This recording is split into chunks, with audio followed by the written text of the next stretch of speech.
Today in this video we're going to learn how to do some subtraction because I'm noticing that we are having a little bit of trouble with that. So I want to show you a different way of subtraction called get to. That's a little bit different than what you're used to. Let's say we have 189 minus 73. Okay? A lot of us look at that and we get a little bit confused. So I'm going to show you something else.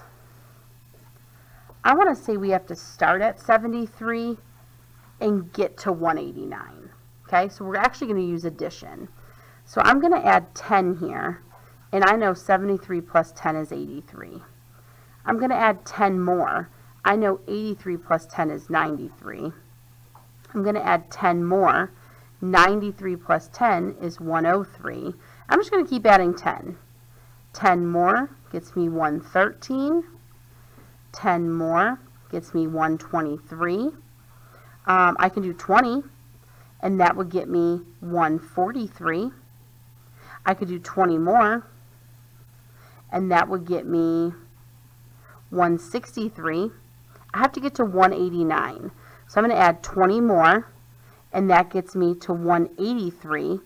And then I just need to know how many more does it take me to get from 3 to 9. So if I jump 6 more, that's going to get me to 189. So I can do 10, 20, 30, 40, 50,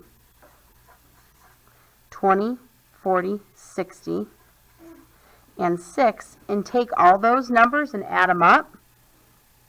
50, 60, and 6. And I'm going to get 116. Let's see if that's the same as what I would have gotten if I would have done it this way.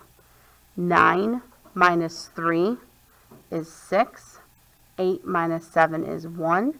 And 1 minus nothing is 1. 116. So if you struggle with subtraction, I would suggest using get to on a number line. Okay?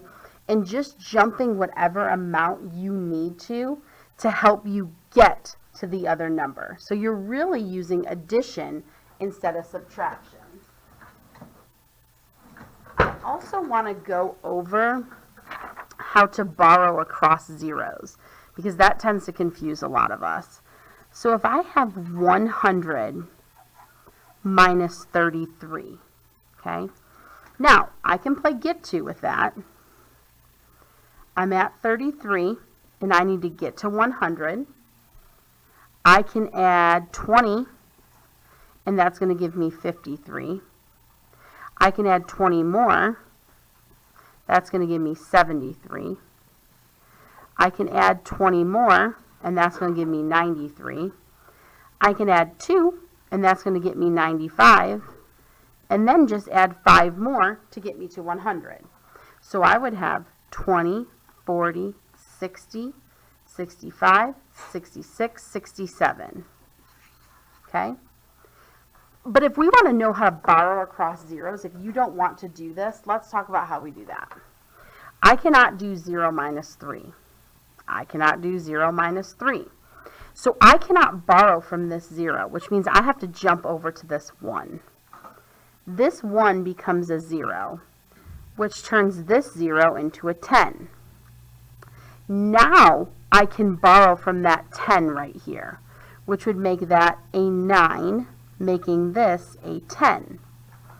10 minus 3 is 7. 9 minus 3 is 6. Okay? So if you get confused, always remember that you can use get to on a number line, okay? But you can also borrow across zeros using this strategy.